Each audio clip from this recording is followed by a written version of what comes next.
শেখ হাসিনা সরকারের আমলে লুটপাট ও বিশেষ ব্যবসায়ীদের সুবিধা দেয়ায় এখন অনেকটাই হুমকির মুখে দেশের জ্বালানি ও বিদ্যুৎ খাত।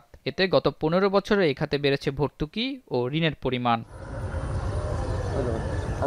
সবশেষ তথ্যমতে বিদ্যুৎ খাতের সরকারের দায় এখন $২০০ কোটি, আর জ্বালানি খাতে দায় প্রায় লাখ কোটি টাকা।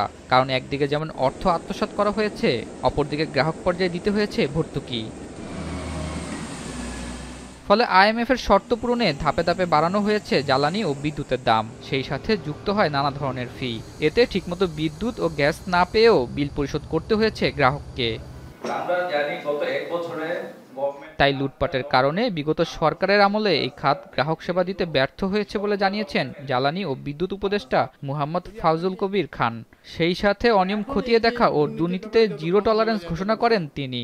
বুধবার পেট্রোবাংলা সম্মেলন কক্ষে কর্মকর্তাদের সাথে বৈঠক শেষে সাংবাদিকদের একথা বলেন তিনি। আমরা দুর্নীতির নিজেরা দুর্নীতি শুরু হয় মাথা থেকে।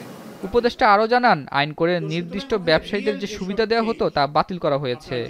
প্রকিউরমেন্টের রিয়েল চেঞ্জ, এই যে সিন্ডিকেট থাকে এগুলোকে ভাঙতে হবে। গ্যাস কিংবা তেলকে কেনার ক্ষেত্রে যে প্রাইস, যে একটা অ্যাভারেজ প্রাইস করে বিভিন্ন সোর্স থেকে, তারপরে একটা ডিসকাউন্ট পায়। আমরা সেই ডিসকাউন্টটা পাই না কেন? এছাড়া বিদ্যুৎ এবং জ্বালানি বিভাগের কোম্পানিগুলো পুনর্গঠন করা হবে বলে জানান তিনি। যে আমরা অচিরেই এইসব যেসব বিদ্যুৎ এবং জ্বালানি খাতে যেসব কোম্পানি আছে সেগুলোর চেয়ারম্যান আমরা বদলে দেব। সচিবরা কোনো কোম্পানির, খুব অপরিহার্য না হলে সচিবরা কোনো কোম্পানির চেয়ারম্যান হবেন না।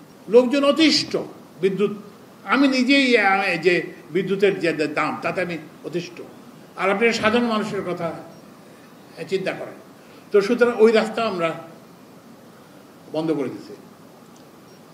তো ওই জন্য আগে আপনাদের একটা সফট বাজেট কনস্ট্রেন্ট বলতো, এখন কিন্তু আপনার you will face a hard budget constraint.